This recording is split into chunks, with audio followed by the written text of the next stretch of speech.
రేపు అప్పులు మాట్లాడుతున్నావు కదా, మరి కేసీఆర్ పెంచిన ఆస్తుల గురించి ఎందుకు మాట్లాడవని హరీష్ రావు ప్రశ్నించారు.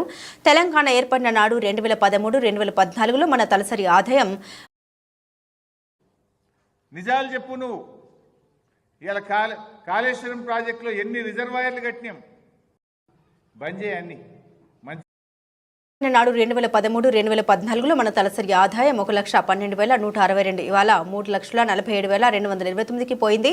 దేశంలో నెంబర్ 1గా తెలంగాణ జీఎస్డీపీ రాష్ట్రం ఏర్పడిన నాడు 4,51,000 కోట్లు ఉంటే ఈనాడు 14,63,000 కోట్లకు పెంచారు. దేశంలో తలసరి ఆదాయంలో తెలంగాణను అగ్రభాగం నిలబెట్టిన కేసీఆర్ గురించి తలసరి ఆదాయం గురించి నీకు నోరు ఎందుకు రాదు అని హరీష్ రావు తెలిపారు. అన్ని మంచిగా పని చేయి. ఇంకోటి, నువ్వు ఎంతసేపు అప్పులని మాట్లాడుతున్నావు కదా, మరి కేసీఆర్ పెంచిన ఆస్తుల గురించి ఎందుకు మాట్లాడు? కేసీఆర్ గొప్పగా ఆస్తులు పెంచిండు కదా.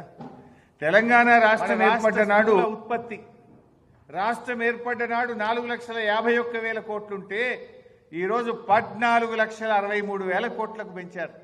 160% పెరిగింది. దీని గురించి రేవంత్ రెడ్డి నోట్లకెళ్ళి ఎందుకో రాదు.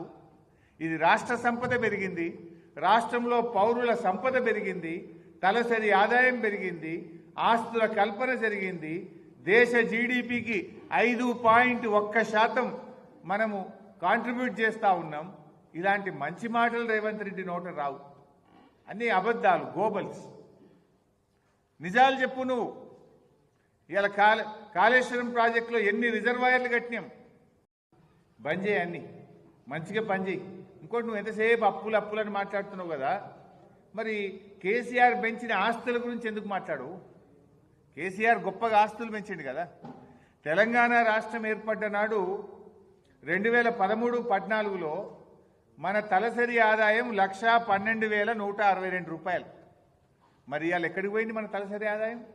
3,47,229. దేశంలో నెంబర్ 1 తెలంగాణ.